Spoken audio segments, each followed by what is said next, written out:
Doesn't matter.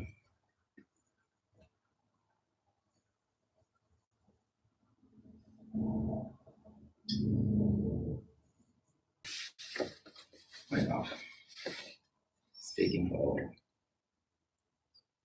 So is it doing the Windows updates? I don't know, some update. Okay. Actually, I booted it, skipping it, and then it's just something popped up by mistake. I said like yes. Okay, you can just a minute.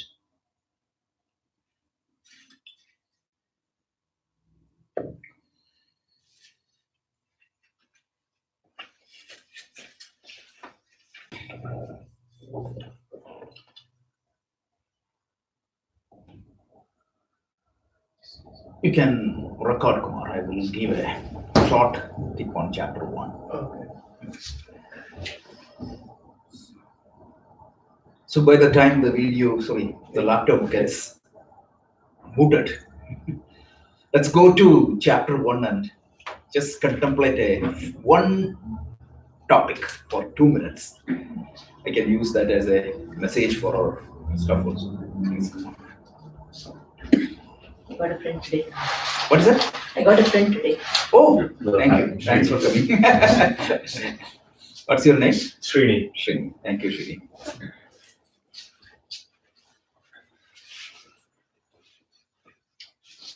Okay, so something happened to the laptop. You can switch off. Yeah. You can switch off. We'll do that later.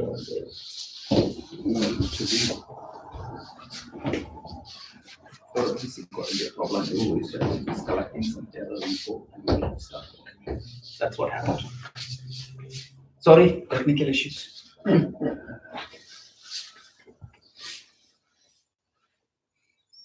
think we should probably invest in one more laptop just to be. I got one Surface, so I'll take that because I don't need to. Means I can carry that. Yeah, everywhere, right. Yeah. So, taking your advice. Absolutely. A movement from iPad to Surface, right? Absolutely. So he's a big fan of Surface and non-Apple products. Yeah. I was just the other way. So No, this is a Surface, and it's really good. Yeah, Surface is really good. fast. Yeah. I like the Surface because I can write also. Yeah. All my notes can go there. Absolutely. Okay. So this is good.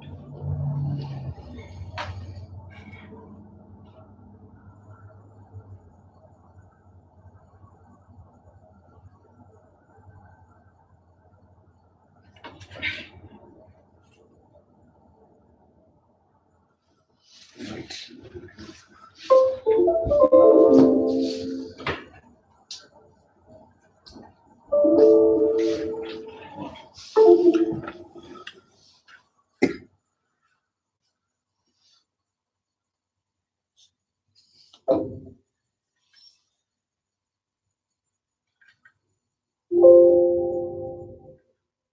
Another dialog is open. You have 365. Yeah.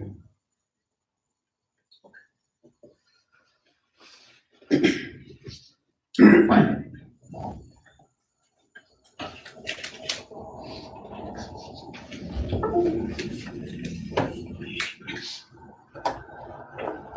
Okay. Sorry. Lot of hiccups today. So we'll get started. So we covered up to verse 9, chapter 2. This is the first session in 2020. And I said we were stopping at a very interesting stage. So the first chapter and second chapter up to this is a problem statement. So what I was trying to communicate earlier was, most of you are professionals. You work in IT industry or some other industry. Most of you work in corporate America. So the modern project management tells us something very clearly. Any project you initiate should be solving a business problem or should be addressing some problem. the camera is invented? It is to solve a problem because you wanted to get something recorded. A recording device is invented because you wanted to record your voice. And sometimes a project can create a product like a recording device. Sometimes it could be a service like an Uber. And sometimes it could be a result. Result means increase the literacy rate. Whatever is your project, you're supposed to have a clear understanding of three things. One is why you are initiating this project. What exactly is the problem you are trying to solve? Second is what you need to do to solve that why, right? For example, I want to record my voice. So what am I going to do? I'm going to create a device. 15 different ways I can solve that problem. So what exactly you are going to do to address that problem? And the third thing is what? How am I doing it? I want to create a recording device. How am I going to do that? Typically, you capture these three aspects in a document called project charter. And not having a project charter with the clear definitions of this why, what, and how, in technical language, they call it as objective, goal, and scope, is the single most reason for the failure of most of the projects. So if you think Bhagavad Gita as a project, there is a clear objective because the Gita wants to bring out your best version. I can be on my worst version or I can be on my best version. So the objective of the Bhagavad Gita is to bring out the best in me so that I achieve all my socio-economic goals on one side. At the very same time, I get complete freedom from all my insecurities, all the sufferings. Remember, we said Abhyudaya and Nishrayasa. This is the goal of the Bhagavad Gita. One way, you want it to be productive, you want it to be happy, means you want it to be contented, you want to achieve all the welfare. On the other side, you want complete freedom from all your suffering. This is the dream human state. And this is a project. If that is the project, what is the first thing you need to do? You need to define what exactly is the problem you're trying to solve. The first chapter of the Gita is that problem statement. Remind you, that problem statement should be a universal problem statement. For example, I may have a problem, I may have emotional issues, and you may have a health issue, and he may have a financial issue, and D may have some other issue. The issues are many. So how can you define one antidote which can address all these things? So here, the first chapter of the Gita presents that human problem very brilliantly by taking a prototype Arjuna, a warrior prince in ancient India who got affected by a situation he has to face in his life.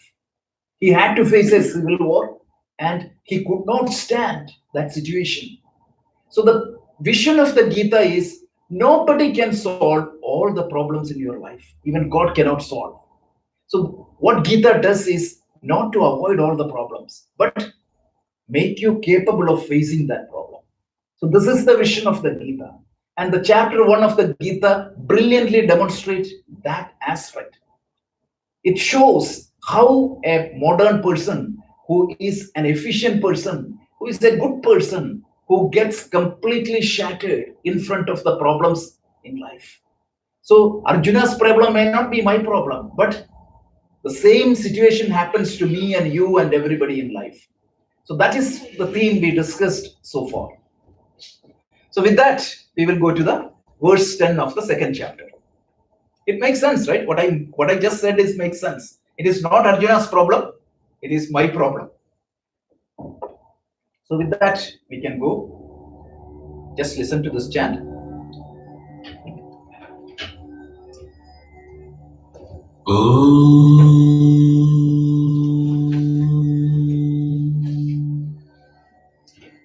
Sahana avatu Sahanau bhunaktu Sahaviryam karavavahai Tejasvinavadhitamastu मा विद्विषावहै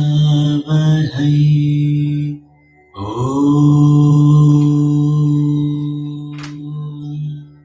शान्ति शान्ति शान्तिः.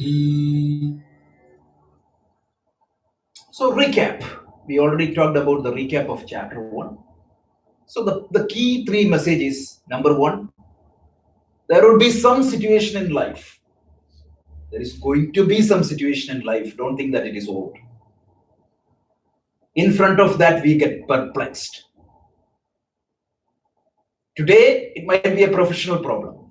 Tomorrow, definitely it's going to be a health issue. Nobody is supposed to live more than 120 years. One point of the other, you may have health issues, you may have social issues, you may have all these issues. And any problem demands two types of solution. One is an emotional solution, and second one is the solution for the problem. Remember, in the second chapter, we said, what was Krishna doing in the first 3 verses? He tried to do an emotional treatment, like a pep talk, which is important. If you just give the solution without that emotional support, that won't work. I told you several examples where you may give logically the whole solution, but the person will keep on giving you the same problem. Look at children. He or she needs a hug, right? Without that, you cannot just address the problem with the brain alone. That won't be good. Third point is, I told an example also. Sometimes we get confused, but we don't realize that we are confused. That is very dangerous. Remember, I told you the example of a husband and wife driving. So if you're confused and if you don't know that you're confused, it's a big problem. And if you're confused and if you seek help, that is the right thing to do. So we saw in the second chapter, finally, Arjuna realized that he got confused. So what did he do? He surrendered to the teacher. And who was the teacher? None other than Lord Krishna. Lord Krishna, he surrendered. Shishyasteham shadimam tvam prapannam. Please teach me. I'm your disciple. And what did he ask for? Shreyas. What is good for us? What is good for me? So at that time, Krishna was so silent till then. He was just listening to what Arjuna spoke, right? All the rules of conversation he followed very diligently. And even the first conversation he had was only a pep talk. So when Arjuna said, I am your disciple, please take care of me, Sanjaya said, that is what we saw in the last session. He said, Tam uvacha Rishikesha. Sorry, means Sanjaya said, Eva muktva Rishikesham, Buddhakesha Parantapaha, Nayotsya Yidi Govindam, Uktva Tushnim Bahuvacha. Having said this, he sat on the chariot and he said, I won't fight. But he surrendered to the right person. So I told you, right? All of you need to have somebody whom you can at least openly talk. It could be your spouse. Or it could be somebody who won't judge you. Typically what people does, before you give out the problem, they start judging you.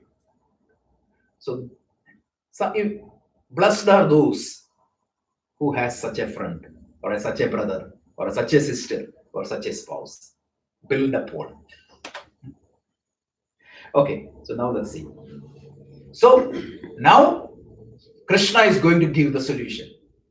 Verse 10, Sanjaya describes. So let's listen.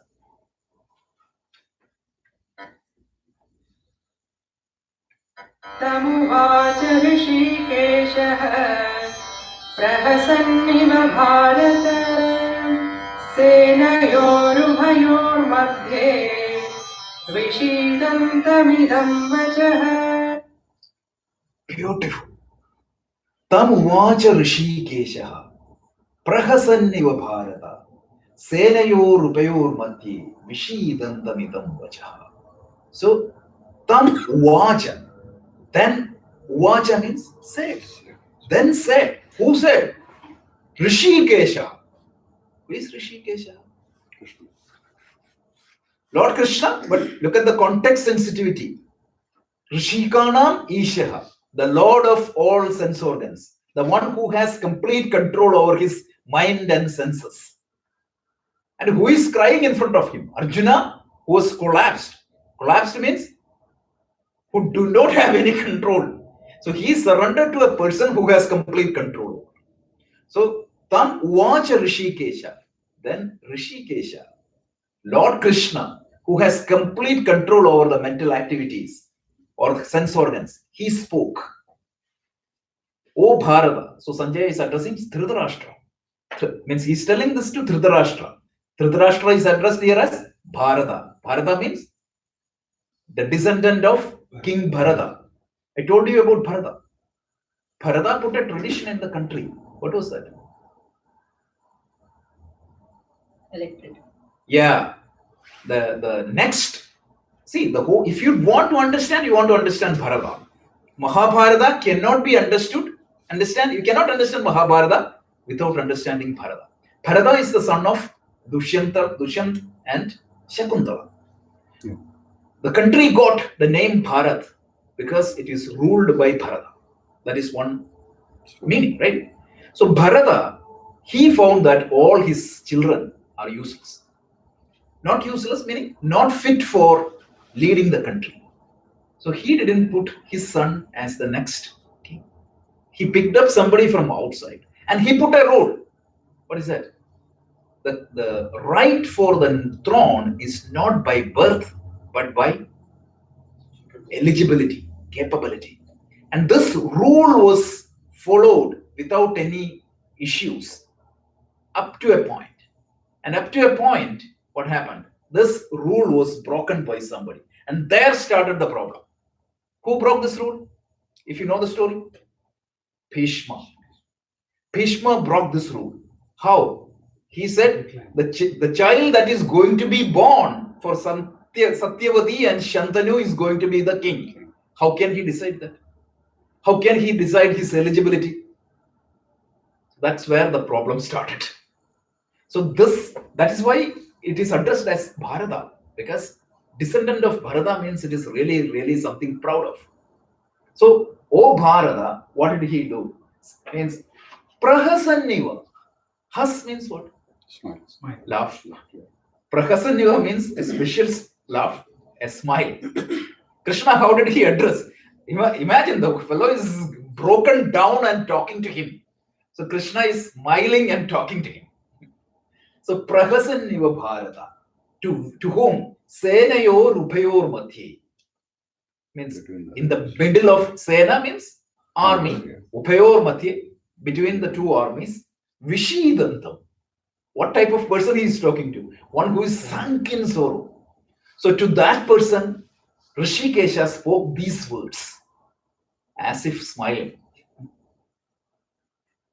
So that's what English also you can see. To him who was thus despondent in the midst of the two armies, O Bharata, as though smiling, Rishikesha then spoke these words. Go and listen to this chanting. It is beautiful. Swamiji did a wonderful job. So you can go to Arshabodha YouTube channel. I'll post that in the group. Brilliantly chanted. So the Lord of sense organs, Rishikesha, as though smiling, spoke these words. One good thing in life is when you feel that helpless, when you feel that every source is gone, if you have faith in that Almighty. I don't have any logic. I have seen that many times. You will get it. Miracles will happen and things will be in place. So this is just a lesson. So let's see. So Lord Krishna, the first point here is he is the master of the situation. And what was Arjuna? He was a victim of the situation. So this is the difference between a mature person and an evolved person and a person, normal people like us. We all are wonderful, cultured, nice, when things are so good. But when we are pushed against the wall, what happens? We lose our patience, we lose a lot of things. So this is one basic human problem. But Krishna, he is described as Yogeshwara, the Lord of all the yoga. Yoga means control. He's the master of control, all the control here. So he is going to help us to gain a peaceful, happy, contented, and efficient life through his teaching. And mind you, the problem Arjuna was facing was 1,000 times more than any problem we can imagine, right? He's going to see all of his relatives die in front of him. And even his own life, there is no guarantee. So that's a very dangerous situation. A civil war is the most difficult place to be in. So he is known as Logeshwara. He is the master of all situation. And what he is going to give us is a solution for the most fundamental problem in life. So he is going to give us a view and a way of life. It's kind of a lifestyle change program. He's going to prescribe a lifestyle by which you can be happy, efficient, and free from all sorrows. This is a big promise. So his smile, couple of points, right? It indicates that complete control over the situation. He's not confused, and he is in a perfect and balanced mental state. Have you ever thought, if you are not in a perfect and balanced and controlled state, you won't get that natural smile. Imitated smile may come out, but if you want to naturally smile, that shows psychology books you can read. A natural smile is an indication of your mental state. So natural smile cannot come in a distressed mental state, that is for sure.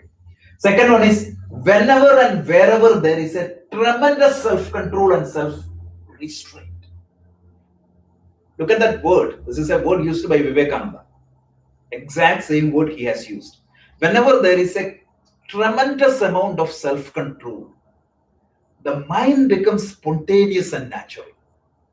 It's a big sentence. Just think through one more time. When you have complete control and relax, the mind becomes spontaneous and natural. And that is the time only the creativity comes to you. Imagine Archimedes. He was put under the sword and he could not find that out. When did he found out? When he could not find out anything, like until he went to that bathtub. Mary Curie, that famous discovery, right? She was writing it and then she went to sleep. Morning she got up, she found that somebody else filled in. She herself filled in, but in a relaxed state. The structure of benzene, it came in dream. Hundreds of examples. And why not? Like the modern example, the composition of Vande Mataram by A.R. Rahman. This happened in a spontaneous way. Baskin Ridge, I always give that example. Adrienne Weiss, the designer, she could not figure out the Baskin Ridge logo for weeks after weeks. Finally, she gave up and she went to a beach for relaxation. At that time, she realized, okay, there are 31 different kinds of ice cream they sell there. So she came up with that wonderful logo, 31. If you go and look at the Baskin Ridge, you'll figure out that 31. And this became the best brand. So this is natural. And the smile is a characteristic of Krishna. Have you ever seen in Krishna's life he's crying? Rama, you can see he cries. But Krishna, he never cries. Confidence also. Yeah, it's that thing. And he confronts the problem. And it is not that Krishna's life was free of problem. Right from the birth, the day of birth till the last day. And what was his last day? All his family members were fighting and collapsed. The most difficult life one can imagine. Every master, if you look at Jesus Christ, they were lashing him with, and he was smiling. He said, my God, these fellows don't know what they are doing. Please forgive them. Without that control, you cannot say that. Sikh gurus also. Oh, Sikh gurus. Guru oh my God, everybody, Guru Gobind Singh or Guru Arjan Dev, and I was reading Guru Gobind Singh, like this, his father, dad was summoned by the emperor. Emperor summoned means, no, not like that. the Kashmiri Pandits, they came to his dad with a delegation saying that can you talk to emperor and help us? And he knew if he go and talk, he will be killed. So he spoke to Guru Gobind Singh. He said, like, one head has to be given. And he said, it should be Guru's head. Can you imagine, 8-year-old boy saying that? And Guru and 5 disciples were brought in front of Aurangzeb. And he said, like, nothing doing, and you all have to convert to Islam. Because if you convert to Islam, everybody will follow that. Guru said, no. I respect Islam, but I have my own way. That's what he said. And you can, in Delhi Chandni Chowk, first day, the first person was put into boiling water in front of Guru's eyes, to make him show that you will be. And he didn't move at all. And the last day he was killed. He walked to the death with a smile. This is that power. Ramana Maharshi, during his last moment, somebody was telling like, oh Maharshi, we are going to miss you. And he was laughing. He said, no, I'm not going anywhere. That was that tremendous power. Even the surgery he underwent without anesthesia. Yeah. So this is what the theme of this verse. So Krishna's smile is very indicative. It indicated complete control over what happened. So now the teaching starts. But before the teaching starts, I just wanted to give you a quick anecdote, have one example, and then all of you are interested in Bhagavad Gita. I was also interested in Bhagavad Gita for a long time. And when I took up Bhagavad Gita, I took a commentary of Bhagavad Gita, started reading it. It was not going anywhere. You may understand what is written in the commentary, but you cannot connect the dots. It was just impossible. Forget about Bhagavad Gita. Every scripture is like that. Even if you take Bible or Quran or any such book, it's very hard to connect the dots.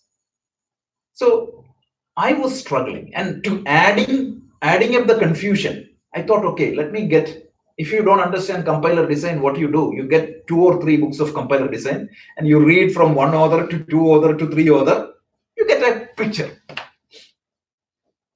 So I thought, why don't I apply that trick? Got some 4 or 5 commentaries. Oh my God. And sometimes these are contradictory commentaries. A will say X and B will say X complement. So this was the challenge. So then finally, thank God, or somebody's grace, means God's grace or Guru's grace, I learned that a traditional study of the scripture is very important to understand the scripture, because you cannot just take the literal meaning of certain words. It is very context sensitive and it has to be understood in line with the scripture. And we all are indebted to one master for defining a wonderful teaching methodology for Bhagavad Gita and all the Vedas. That is none other than Adi Shankara. And most of the people don't understand Adi Shankara. They know that, okay, he was a monk. And unfortunately, Shankara is actually some set of people just keep Shankara as our own private property. But he's a Jagat Guru. He's a teacher belonging to the entire humanity. So I'll talk 5 minutes about Shankara because it is very important, because Shankaracharya's commentary on Gita starts from now only. He's not even bothering about the previous verses. So Shankaracharya he created and he is credited for providing a clear commentary on Bhagavad Gita. Before Shankara, Bhagavad Gita was part of the entire Mahabharata, and people don't even notice the Bhagavad Gita. So Shankara, now Shankara's biography, if you take 15 biographies are there for Shankara, and as always, mutually contradicting. So some people say that he was lived in 8th century. Some people say that it is 5th, 12th century. But general consensus by the Western scholars and Eastern scholars is around 8th century, early 8th century, he lived. That is means around 1200 years back. He was born in a place called Kaladi in Kerala. At the age of 8, he took sannyasa. Now, how he took sannyasa, there are a lot of masalas and inflated stories. And I'm not interested in those type of mysticism and miracles, etc. Because every disciple, when they write the story of a master, they will add a little bit extra. So I'm eliminating all that aspects. But at the age of 8, he was means he took sannyasa, and he walked from Kerala all the way to the entire India, and he studied under a capable teacher called Govindapada. And this Govindapada was a disciple of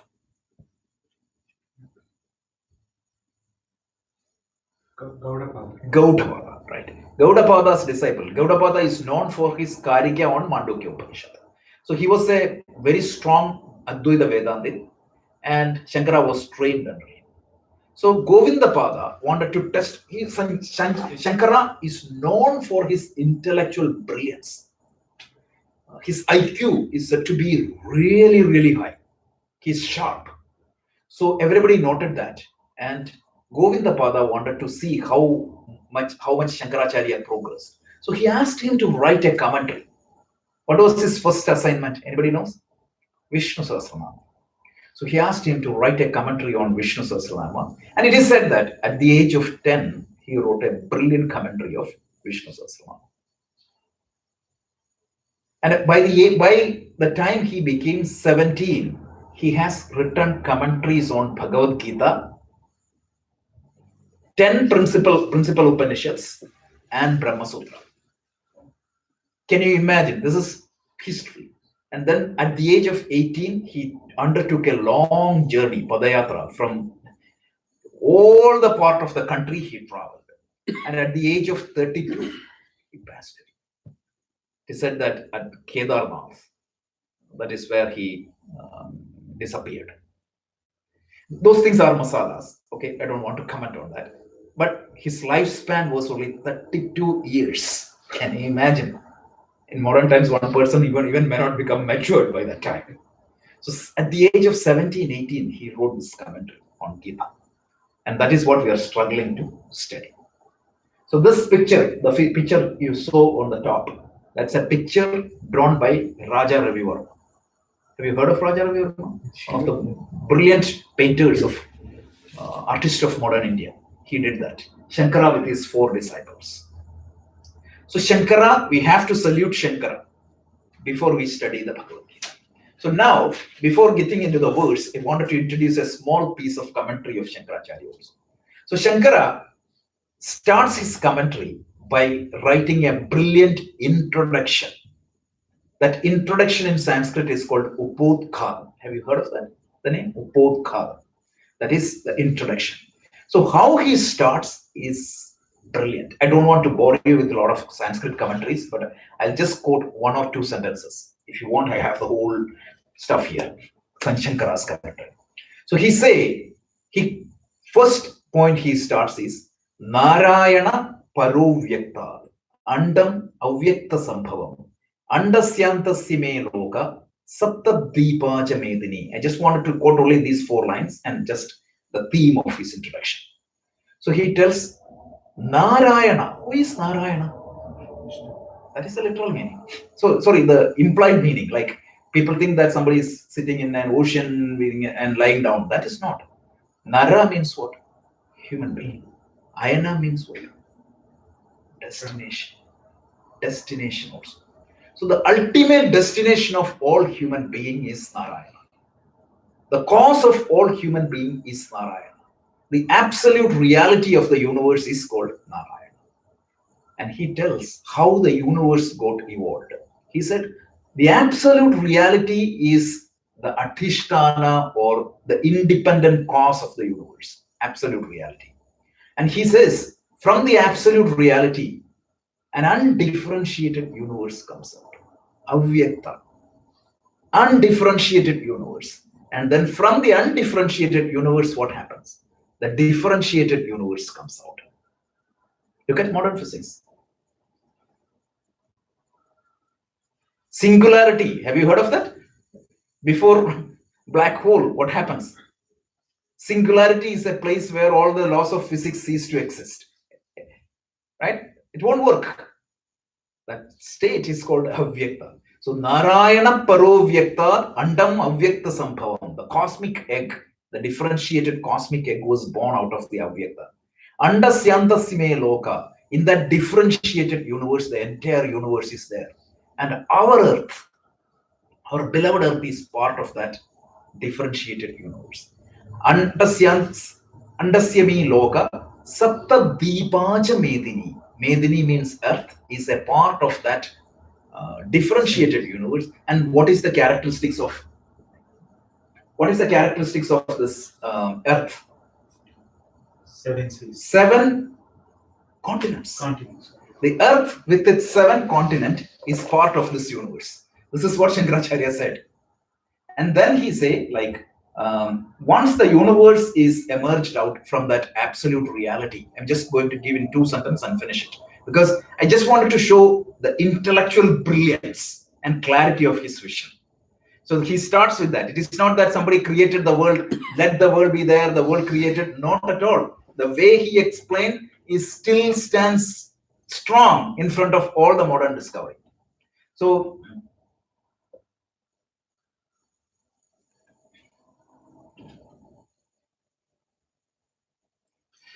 okay, so Narayana Paro, he tells, like, once the world got created, not created, the word, he doesn't use the word creation. He said projected or manifested. Once the world manifested, he wanted to ensure that the human beings are progressing. So the Ishvara defined 2 dharmas. One is called Pravritti Dharma, the other one is called Nivritti Dharma. One is the life of action, and the other one is the life of contemplation. So an ideal life per Shankara is, you cannot sit idle. You have to work hard. At the very same time, you have to turn inward also. So the combination of pravritti and nivritti, he tells, it is going to bring, he tells, the exact word is praninam sakshat apyudaya nishreyasa heduhu. If you follow this in combination, the life of karma yoga and the life of it means the renunciation or the meditation, contemplation, what is going to happen? It will lead you to apyudaya. Apyudaya means econo-social welfare. And nishreyas means what? It is freedom from all sufferings, ideal life. And then he continues, like, this rule was established. And as a result, what happened? Society went very well. But over a period of time, any rule, what is going to happen? Disorder will come. Entropy. The disorder will come, right? And this started. Why? Because the practitioners become corrupted. Isn't it? In the modern age also it is happening. Like, those who is supposed to teach us all these things, they got corrupted. They never studied by themselves, and they started giving wrong information to others. So what happens? When this got corrupted, this dharma was impacting. And when this dharma impacts to a certain level, what is going to happen? A correction has to happen. Something has to happen. Swami Vivekananda, I would request all of you to go and read one lecture of Swami Vivekananda. You can Google it, you can read it online. This lecture is called My Master. Have you heard of that lecture? My Master. So, unbelievable. He starts that lecture by quoting this. Whenever there is an imbalance in the universal order, the divine will come and do a correction. The language he has used is amazing. I love that language. He tells, whenever this world of ours, underline, whenever this world of ours, he cites 2 reasons. Needs an adjustment. Needs an adjustment. And this adjustment is required. It could be based on 2 reasons. One is on the account of growth. Because initially you had an order, but the universe has evolved and got into a different level. On the account of growth or on the account of changed some circumstances. Brilliant, right? One is on the account of growth or on account of changed circumstances. At that point, at that time, what is going to happen? The divine will manifest. So Shankaracharya also tells, at that time, what happens? From time to time, different masters will come and do that correction. And that's a constant characteristics that otherwise this Vedic dharma, which was 5,000-year-old, would not have survived. And it need not be in a Hindu India form, right? It can happen anywhere. A Christ or a Muhammad or a Buddha, all these masters from different parts of the universe. And you may not even recognize him when he is around. And he may not be a social reformer also. But from him, hundreds of social work evolved. Ramakrishna Paramahamsa didn't do anything. But look at Ramakrishna Mission now. Thousands of social projects has evolved after him. Jesus Christ didn't create even a school. But from inspired by him, hundreds and thousands of work is happening around the world. So that's the beauty of the avatara. And avatara means, ava means what? Coming down. Like, so the Lord, the universal intelligence is manifesting himself in the earth to inspire and correct the system. And that work an ordinary human being cannot perform.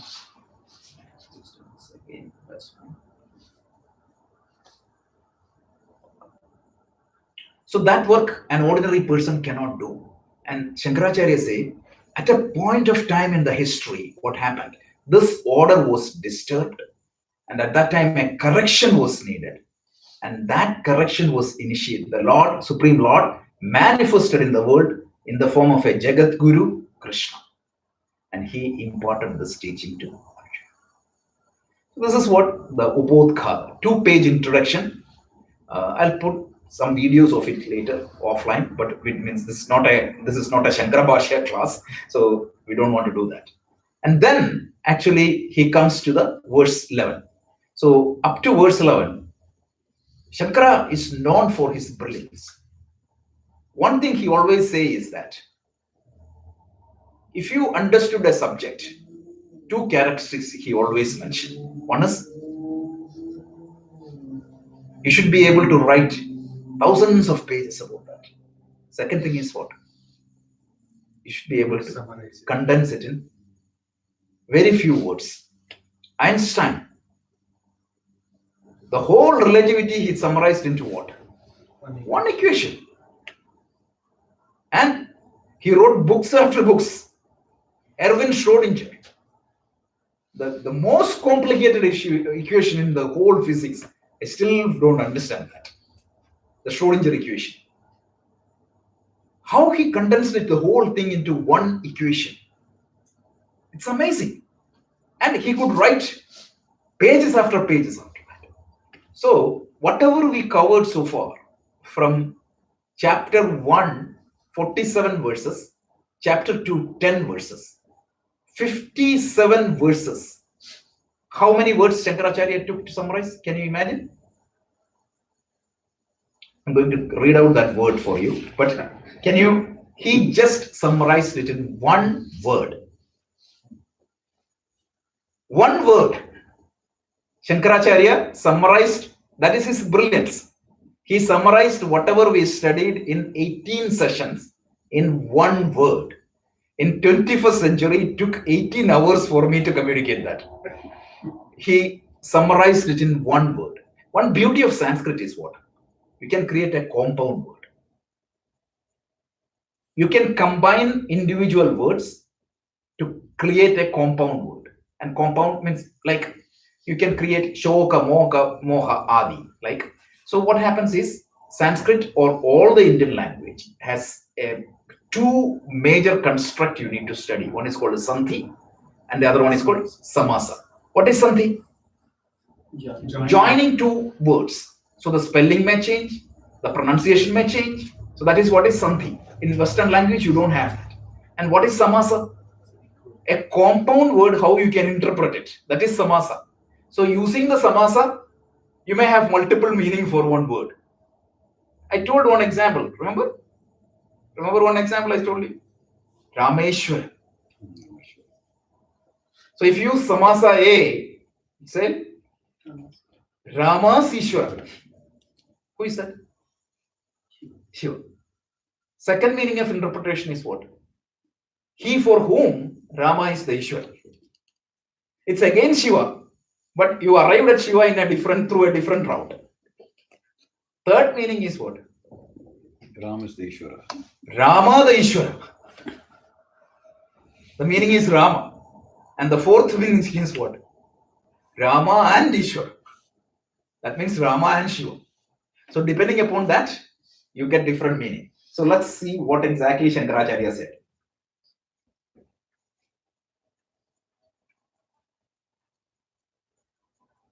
Before that, let me just try to connect this. Today's whole technical issues.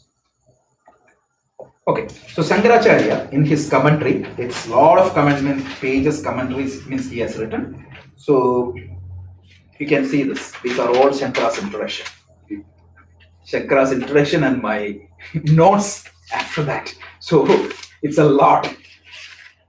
Because Shankara's commentary is simple, but our references is what is making these pages. So He wrote it in one word. yeah, he put it in one words, but all these are his notes. So let me tell you that one word. How long ago did you make these notes? Sometime back. The whole up to 12 verses is one 500-page notebook. Okay, so Shankara uses one word. One word is Shoka Mohadi Samsara Bija Bhuta Dosha Bhavakaranaha. Shoka Mohadi Samsara Bija Bhuta Dosha Bhavakaranaha. He said, what you are seeing is a demonstration of a human being. The demonstration of a human problem. What is that human problem? Shoka, Moha, Mohadi, Samsara, Bija Bhuta Doshat, Bhavakarana. So it's a demonstration of the fundamental human problem born out of what? Emotional overwhelming. Okay. And the delusion born out of that emotional overwhelming, and which makes him incapable of facing the situation. Look at that. That's exactly what the problem is. Okay, tomorrow a layoff comes to me. What happens? Anxiety builds on me. When that anxiety builds on me, I find myself perplexed in front of the problem. I am capable of finding a job, but that mental state will prevent me from taking the next steps. So Shankaracharya tells that is Shoka Mohadi Samsara Bija Bhuta Dosha. This is the root cause of all the human problem. In other words, Shankaracharya is saying, what he is saying is that X may have a health problem. What is that health problem is going to create? Shoka Mohadi problem. And delusion, the cancer treatment. It is clear that if you are positive, the treatment will work more. But most of the people, what happens? Negative. Okay, continue. Again, why? Shoka Mohadi Samsara Bija Bhuta. That is a problem. So another person, what is that means? One thing I recently wondered is, especially the Indian parents, one struggle is when their kid is about to marry. You want him to marry the person you want, which is impossible. That creates the samsara problem. Correct? Third one, professional problem, personal problem. Problems might be a variable, but how that problem affects the human being, that is what Shankaracharya tells. It is the same thing. Look at the brilliance of the master 1200 years back. Imagine the psychology has not even developed at that time. And there is nothing more psychology than this. So he tells the trigger is a variable, but how the trigger impacts a human being is the same. Your health problem, his financial problem, and third person social problem, and my emotional problem, what happened to me in childhood. All these things could manifest in the same way. It can create emotional imbalance in you. And the moment you have emotional imbalance, you get deluded. You speak words you should not be speaking, right? You do things. Some people, even your spouse will say, right? How can you? I cannot believe that it is you uttered that words. And you're responding to something you are seeing which she is not seeing. And your team responding to you. And somebody who is diagnosed with a terminal disease, whatever is this see, two things we need to understand. The problem is a variable from person to person. Your problem may be different from my problem. His problem may be different from her problem. But the response from the mind is the same. Second thing is, for my own sake, as a child, my problems were different. As an adult, my problems are totally different. So this is what Shankara tells. So sorry, I took a little bit extra time in giving a background of Shankara. And I'm going to give a little bit. So Shankara's commentary is the commentary we need to follow diligently, because in my research, I have gone through at least 20 different versions of Gita. In my research, there is no commentary that can give the clarity of Shankara's commentary, even in modern age. No master can give a clarity of Shankara. So you can understand his brilliance. Imagine a 17-year-old boy writing commentary on Bhagavad Gita to this clarity. You will be perplexed to see a 17-year-old boy writing, a teen, writing these words. Shoka, Mohadi, Samsara, Bija, Dosha, Bhavakaranaha. And he tells, right, this, what happens, this Shoka, Mohadi, it creates a problem. He tells, Apipudi, Apipuda, Viveka, Vijnana. That is the problem. When this happens, what is going to happen to you is, when this emotional imbalance happens, you get deluded, and as a result, Apipudha Viveka Vijnana. Your discrimination and your knowledge will be overridden. So people wonder why, how this person who is educated this much can behave like this.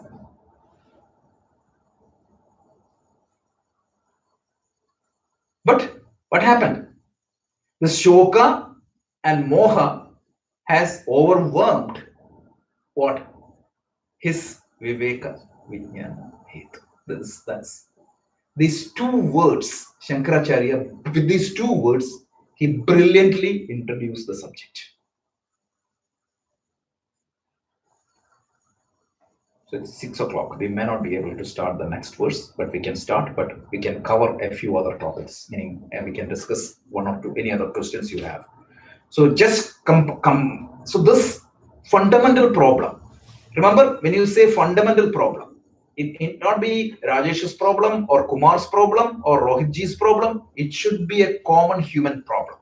So what Shankaracharya in his introduction is saying is that if you expect that Gita is going to solve your financial problem or excess health problem or wise emotional issues, no.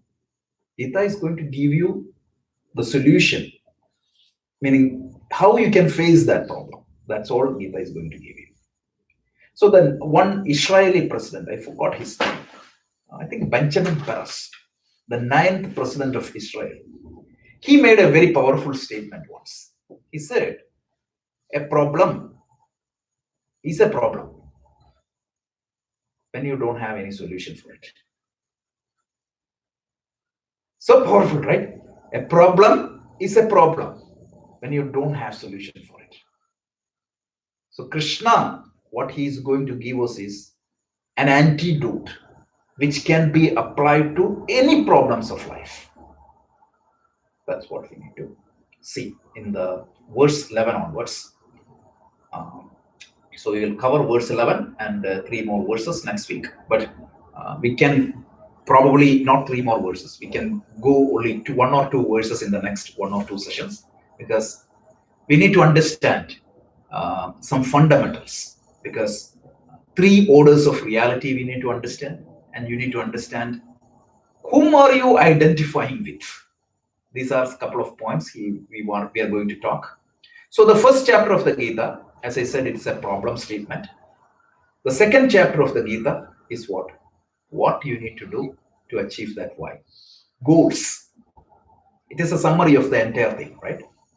So I said like a project needs 3 things: why, what, and how. So chapter 3 to chapter 18 is what? The how. Chapter 17 to be precise. And chapter 18 is a recap of the entire thing. So this why, what, how management principle is diligently followed in Gita. Second thing is, what is the way of modern presentation? You start with an introduction, you go elaborate the thought, and finally you do a recap. So the second chapter is the introduction, 3 to 17 is the elaboration, and finally chapter 18 is recap. Third point. So what we are trying to solve is, Krishna is going to say that you don't need to be emotionally overwhelmed with any circumstances in the world. Whatever happens in the world, you should be under control. Shankaracharya, in his commentary, means I cannot quote Shankara, but quote Shankara. He tells like, if you think that you will die in the next 5 minutes, what typically a person do? Hispanic. He's already dead. That 5 minutes is gone.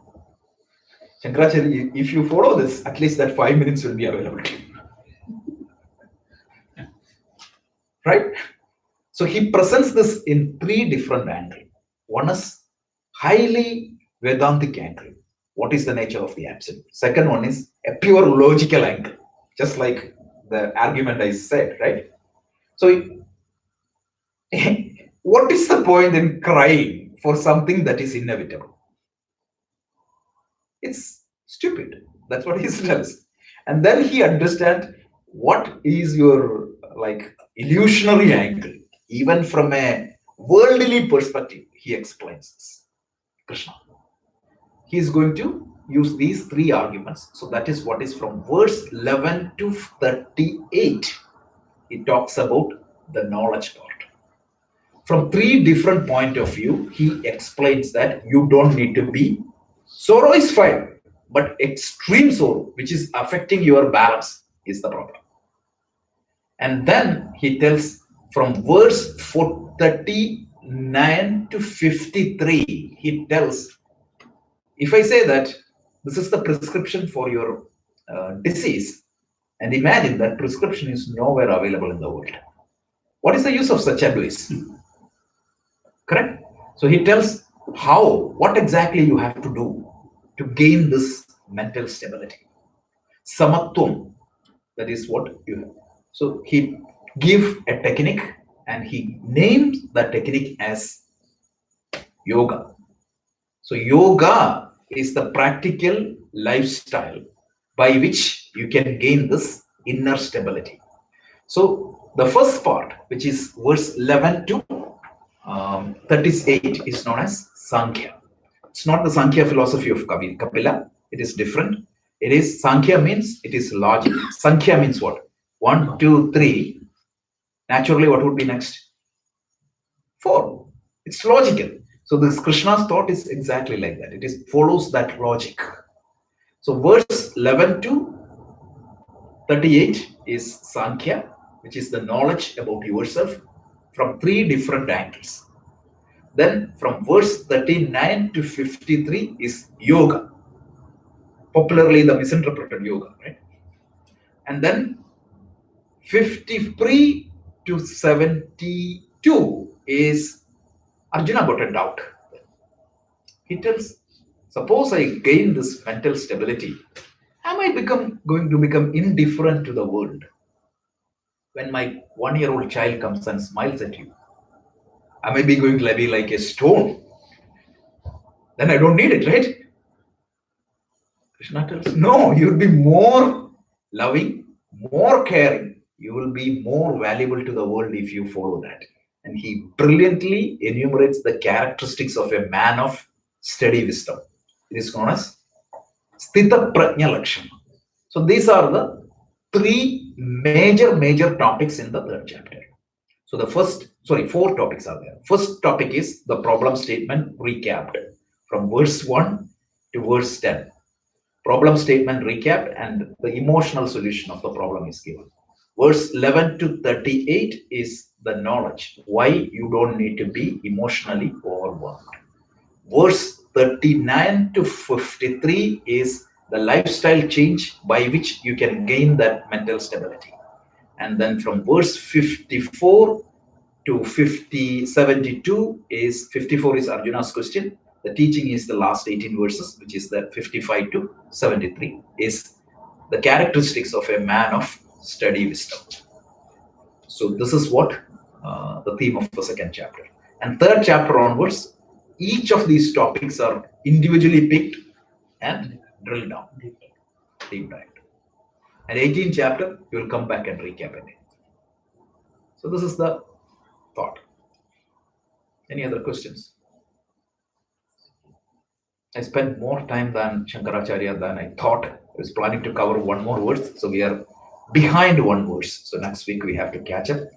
But I thought I have to share that experience because I'm sure most of you might have had that experience of trying to read Gita's commentary and getting nowhere. But even here I have a question. Yeah. Shankara's commentary, which is of course in Sanskrit, would be great. Yeah. But the English translations are horrible. So which English translation? No, you have to learn a little bit of Sanskrit for that. I'll try to cover as much as possible. Means whatever we do are in line with Shankara's commentary. So that much I can guarantee. So that means this is a traditional teaching in a different style. So people think like the language we use and all, it's very modern. So they think that it is completely away from the tradition. Absolutely not. This is we are grounding ourselves on tradition, but only the language is different. Where did he learn his Sanskrit? I mean, such diction, and by the time he was 8, he was a sannyasi. So he knew his Sanskrit, he knew all his geography, he knew everything, right? I mean, where did he learn all that? It's a genius. Such people are geniuses, right? He's from a very poor family. Very poor family. Right. Yes. And one more story. You can switch off. So one more story is like when his mother passed away. It's a very sad situation, right? So these local Nambudris were against Shankaracharya. They thought that he violated all especially he was very critical because of the system, because these rituals, blind rituals was killing our culture. And he used to criticize these rituals left and right. And they didn't allow the cremation of his mother. So the story tells that, I don't know whether it is correct or not, he tells that he used this banana trees stem, right? Stem. And from there, his power, he just burned his mother. That's what they say. He actually chopped his mother. That's what he said, right? He said, like, they said, yeah, you cannot cremate. Nobody will cooperate with you. He said, like, and I will chop it and put it to the somewhere. He was very radical from that perspective. But he was misinterpreted by a lot of people, especially he's portrayed as against the scheduled caste, which is wrong. None of his commentaries have anything. In fact, he was more inclusive. He was against that, but what happened was after his passing away, like again the old people took him and used his legacy to misinterpret. And one more example from that front. So Shankara, at that time, this caste system was very much prevalent.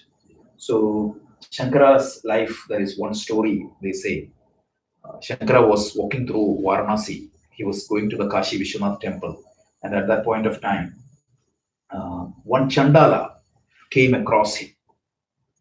So this was Anandagiri has written in his Shankara Digvijayam. So he tells Sahagaurya, and yeah, the tradition.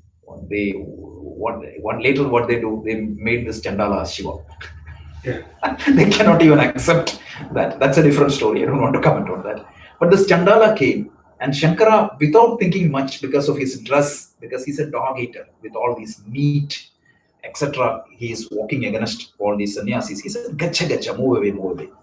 So the Chandala stopped there. He asked Shankara two questions. He said, like, Annamayat Annamayam, Chaitanyat Chaitanyam, Ye Yativara, Duri Kartum Vanchasi Kim Bruhi Gaschagachedi. This is the exact question.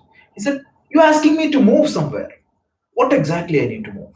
If you're asking my body to move away from your body, my body is created of basic elements, and your body is also created using the same basic elements. So, what is the difference? What is that sanctity attributed to your body which I am not enjoying?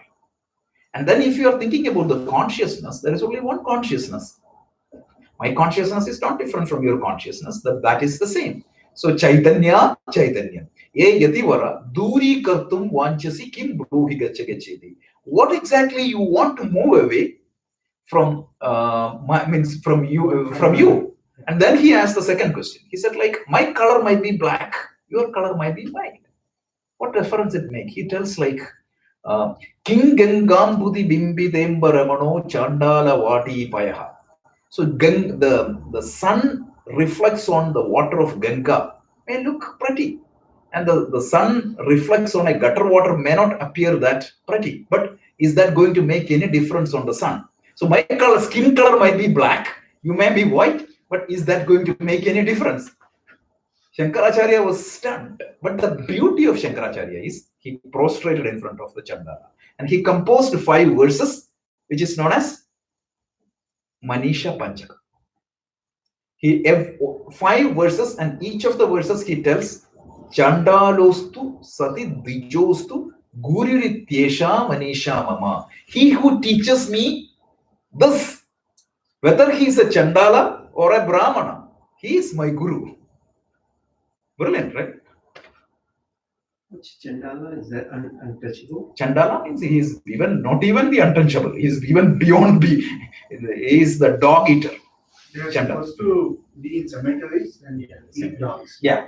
So, and in Bhagavad Gita also, Krishna tells, if you are a spiritual student, you should see an elephant, a cow, a dog, and a Chandala and a Brahmana. It's same way he tells Pandita Samadarshinaha. If you don't have that quality, you might be doing all the rituals in the world, but you're not fit for this teaching. So we need to understand very clearly, because this is the vision of the Vedas, which is misinterpreted, misused, and abused by so many people. So once we cover the introduction to Vedanta, we will learn Manisha Panchaka. Then we'll go to Upanishad, because it's only 5 verses, but everyone should learn that, because that will put an end to a lot of confusions. Okay, so we will restart next Sunday. We will 6:15. We will do Yoga Nidra class, which is we will do the theory and the practice of Yoga Nidra. Means if you're staying, it is fine. Otherwise, also it is fine. We'll do 1 hour class, and then Will you be able to share the audio? Yeah, I'll do that. I don't have a WhatsApp group for that, so I'll create a WhatsApp group and send it. I have the audio. So that's good. And then actually on 13th onwards, like we are doing some machine learning. This is totally different topic, but wellness means intellectual wellness is there. We are doing a spiritual study here. We are teaching kids, the high school kids that is there. So those who wanted to advance their career, with the most modern artificial intelligence learning. 14 times 2, 28 weeks it is going to take. We will start on January 13th. We will complete that on June 30th. We will cover the entire machine learning, all the major algorithms, everything. So any friends who wants to join, they can start. Absolutely free. This is a social service, so we are not going to charge anybody for that. So that's one thing. Where is that? Okay. Yes. Okay. So Monday, 7 to 8:30. We will send out the flyers. If you are not in the mailing list, could you please add into your mailing list or send one of us? Sure. If you go to Project Self and put subscribe, you will get emails of all our program. Only thing is that just forgive me for some ridiculously elementary math sessions. No, we need that. I need even more ridiculously. That's what I said. When we talk about vectors and matrices and all, don't get offended. Don't tell me that this is